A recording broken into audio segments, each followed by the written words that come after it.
Salut à tous, on se retrouve aujourd'hui pour parler du Paris Saint-Germain ce dimanche 12 mai et on commence tout d'abord avec le programme du Paris Saint-Germain pour cette fin de semaine. Donc aujourd'hui, dernier jour de la semaine, donc dimanche, et c'est jour de match, le Paris Saint-Germain reçoit l'équipe de Toulouse ce soir à 21 h. On va parler bien sûr de cette rencontre.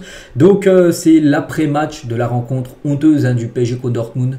J'ai bien envie de voir la réaction des supporters. Bon, je pense pas qu'il y aura des sifflets, mais bon, je pense que bien sûr les supporters bien sûr qui seront au parc ce soir seront très déçus de l'élimination mardi dernier bien sûr en Champions League.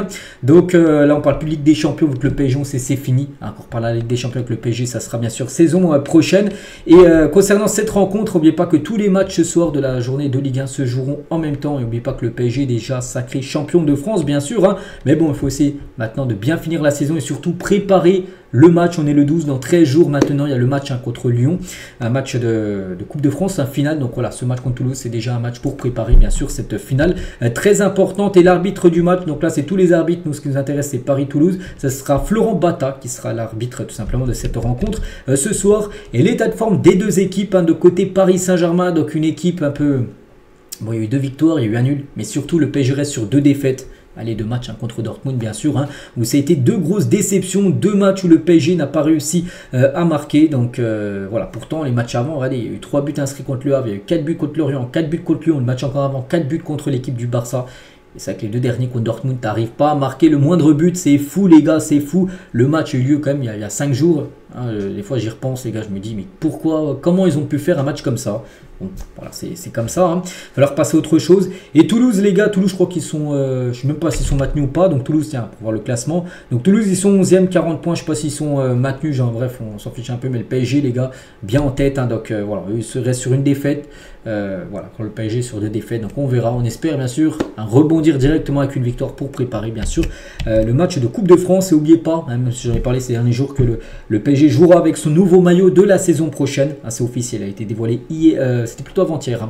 Avant-hier, vendredi, il a été dévoilé. Donc voilà, c'est ce maillot que porteront les joueurs du PSG pour la rencontre de ce soir. Donc là, le maillot domicile a été dévoilé. Le maillot extérieur, bon, il n'a pas encore été officiellement dévoilé. Il sera dévoilé là dans quelques jours. Et il ressemblera bien à ça. Il sera de couleur blanc, les gars, avec une petite tour. On a l'impression d'une tour Eiffel.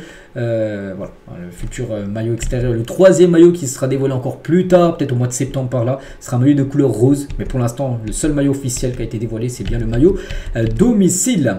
Concernant les prochains matchs, donc j'ai dit il y a Toulouse ensuite les gars, donc là on est le 12, donc il y a ce match. Le 15, mercredi les gars, il y a un match du côté de Nice, déplacement à Nice, c'est le match qui devait se jouer entre les 2 matchs contre Dortmund, soi-disant pour bien préparer le match. Super, tu l'as bien préparé, c'est vrai que ce match aurait pu être joué là, peut-être ils auraient été peut-être plus...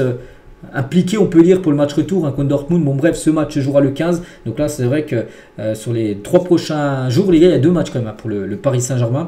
Ensuite il y aura Metz qui sera le dernier match de la saison en Ligue 1. Ça sera un déplacement à Metz où peut-être le PSG jouera avec son maillot extérieur qui sera peut-être dévoilé d'ici là. Puis après la finale de Coupe de France, on voulait un autre match après la finale Ligue des Champions qu'il n'y aura pas. Donc voilà, vraiment il ne reste plus beaucoup de matchs, il ne reste plus que 4 rencontres, ces 4 derniers matchs là avant la fin de la saison.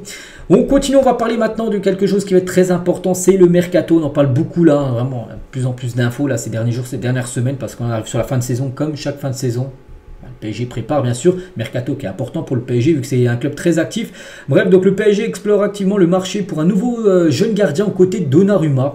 Le gardien de l'Ajax, Dian Ramaj, est un nom sur la table. Atoboulu de Fribourg a également été repéré à plusieurs reprises.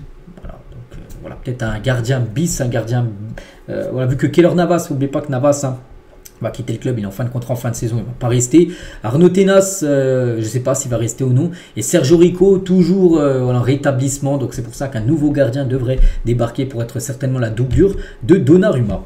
Concernant les joueurs sur le départ, Renato Sanchez, d'après Fabrizio Romano, donc quittera le club du PSG cet été. Donc lui, il aimerait retourner au Benfica. Après, avec option d'achat, sera à l'étude. Je pense que ce serait mieux pour tout le monde, pour le joueur, pour le Benfica s'ils le veulent, et pour le PSG de laisser enfin filer bien sûr Renato, qui a été un joueur qui a eu trop de blessures. C'est dommage parce qu'il aurait pu faire une belle carrière au Paris Saint-Germain. On va parler aussi de ce joueur Xavi Simons qu'on a parlé quand même pas mal de fois ces derniers jours. On a entendu quand même la rumeur que Xavi Simons ne souhaitait pas revenir du côté du Paris Saint-Germain. Et Luis Enrique et Campos veulent offrir une place de choix à Xavi Simons la saison prochaine parce que du côté du PSG, eux, le Paris Saint-Germain aimerait l'avoir. C'est le joueur, en gros, d'après les infos qu'on a pu entendre, qui ne souhaite pas revenir à Paris. Donc il a convenu avec les dirigeants parisiens, aucune décision ne sera prise avant la fin de saison. Parce que là, avec Leipzig, son club actuel, lui reste encore quelques 2 ou 3 matchs, un peu comme le PSG, à jouer. Donc le PSG le veut absolument et garder la main mise sur le dossier. Donc voilà, le PSG veulent. Moi j'ai dit, les gars, je crois que c'est avant-hier où je parlais de ce joueur, si le joueur ne veut pas venir, il ne faut pas forcer à faire venir. Voilà, il faut arrêter les erreurs dans le passé, à forcer les joueurs qui viennent. Après, le joueur il est dégoûté, il vient, puis il ne se donne pas à 100%. Non, si le joueur ne veut pas venir, tu le vends, tu le prêtes, peu importe, mais tu ne le fais pas revenir. Il faut faire venir des joueurs qui sont impliqués, qui veulent jouer sous le maillot du Paris Saint-Germain. On est d'accord, hein. Enfin, j'espère que tout le monde est d'accord. Et un transfert définitif de Xavi Simons, ça n'est pas la solution envisagée du PSG s'il venait à dire non, qu'il ne veut pas venir au PSG. J'espère que le PSG, du coup, ne le fera pas venir. Et du coup, la solution, ce serait plutôt un prêt. Parce qu'en gros, si tu le vends, là, par exemple, tu le vends là, l'argent irait au PSV. Donc, en cas de vente avant janvier 2025, donc janvier, en gros, l'argent reviendrait au PSV et non à Paris. Donc, en gros, le but, tout simplement, c'est s'il ne veut pas revenir, tu le prêtes. Tu le reprêtes à Leipzig, tu le prêtes au Barça. Et là, l'été 2025, là, tu le vends. Comme ça, tu récupères de l'argent. Tu ne vas pas le vendre 60 millions d'euros, puis c'est le PSV qui a récupéré l'argent. Voilà, je ne sais pas c'est quoi cette clause. Bref, voilà, c'est une clause qui aurait. Donc, le joueur aurait déjà été vendu à United si cela avait été possible l'été dernier. Voilà, pour vous dire, concernant la situation de Xavi Simons, c'est très délicate. Mais moi, je répète, s'il ne veut pas venir, qu'il ne vienne pas. Confirmation concernant la piste Gyökeres, un nom qu'on a beaucoup entendu, on entend Victor Osimhen, mais aussi ce joueur, les gars, moi j'ai dit ça sert à rien d'avoir 2 numéro 9. T'as déjà en plus Kolo Muani et Gonzalo Ramos. Pour moi, tu vas chercher Osimhen, mais Gyökeres, tu vas pas le chercher, ça sert à rien. Mais on peut voir que d'après Record, qui est un journal portugais, l'intérêt est sérieux en ce sens, bien qu'aucune proposition n'ait été encore formalisée. Le PSG peut payer, bien sûr, on sait que le PSG peut payer 100 millions, surtout qu'Mbappé a quitté le club. Ça va libérer de l'espace à offrir paix financier.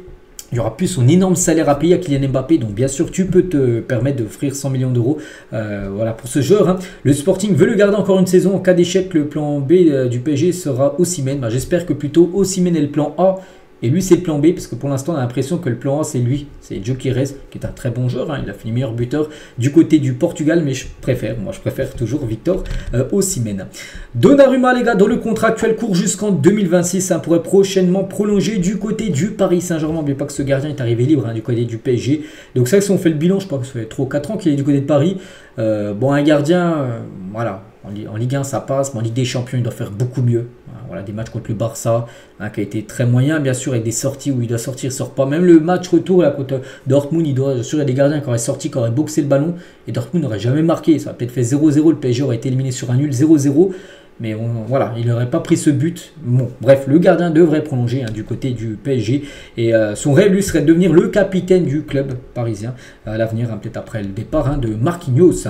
Maldini sur un intérêt du PSG au poste de directeur sportif. Actuellement, on sait que c'est Luis Campos. Mais Maldini, voilà, sur l'intérêt du PSG pour ce rôle de directeur sportif, il a dit « Je n'ai jamais dit non au PSG. Avant Milan, j'étais allé 3 fois à Paris et j'avais donné ma disponibilité. » En gros, que si le PSG le voulait, il pouvait venir. Donc plus ça ne s'est pas fait, c'est le PSG qui n'a pas donné suite en gros. En y repensant maintenant, c'était une bonne chose, voilà, en gros, de ne pas avoir choisi le PSG. Bon, il dit ça, mais bon, peut-être si le PSG revient à la charge, peut-être là il dira oui. Bon bref, voilà ce qu'a pu dire Maldini sur l'intérêt du Paris Saint-Germain. Concernant Bernardo Silva, donc lui c'est un joueur qu'il faut aller chercher. Il a 58 millions d'euros, oui ça reste une grosse somme pour un joueur de 29 ans, mais tu dois aller chercher. Si le joueur aussi donne son oui, parce que je sais qu'il y a le Barça aussi qui le veut. Donc il faut des joueurs impliqués. Si vraiment il dit oui, je veux venir au PSG, il lève l'option d'achat et il débarque à Paris. Donc bref, les dirigeants prévoient de continuer leur fouille de route. Débuté l'année dernière, le PSG serait encouragé par le fait que City semble avoir un remplaçant tout fait pour Silva, donc pas Keita. Donc voilà, parce que City, s'il lâche Bernardo Silva, c'est qu'ils auront son remplaçant qui devrait être Paqueta, qui va être recruté de West Ham à City. Donc c'est pour ça qu'il pourra un bon de sortie, en gros, Bernardo Silva. Et le PSG a pour objectif de réaliser un mercato ambitieux. On peut voir déjà quelques noms là qui circulent, j'ai dit il y a quelques joueurs là. Même si tout n'est pas encore défini dans le détail, hein, puisqu'une incertitude entoure l'avenir de Luis Campos, parce qu'on ne sait pas aussi s'il restera directeur sportif. On sait que le directeur sportif est celui qui gère la cellule recrutement. Et concernant Bruno Guimaraes, hein, qu'on a beaucoup entendu en janvier dernier, hein, souvenez-vous, il y a même des rumeurs où c'était quasiment fait hein, au PSG. Du coup, ça s'est pas fait. Et du coup, le PSG n'est plus dans la course hein, de Bruno Guimaraes. Hein. Voilà, le PSG essaiera de chercher d'autres joueurs plutôt que le joueur brésilien de Newcastle.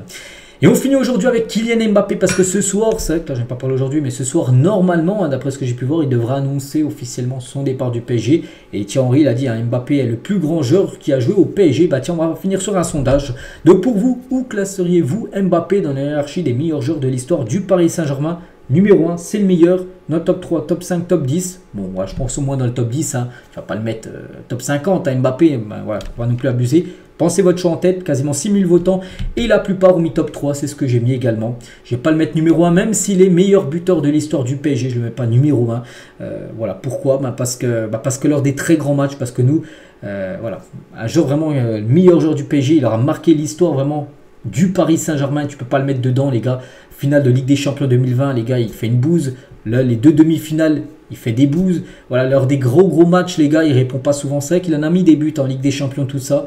Mais peut-être très peu lors des matchs hyper importants. Et voilà, c'est pour ça que tu peux pas le mettre dans le top 1. Tu le peux au moins, enfin tu le mets, je pense, au moins dans le top 3, bien sûr. Hein, avec Kylian Mbappé. Donc voilà les gars ce qu'il y avait à dire. J'espère que ça vous a plu. On se retrouve demain lundi pour faire le débrief hein, du match hein, de ce soir contre Toulouse. Bonne journée à vous et à demain.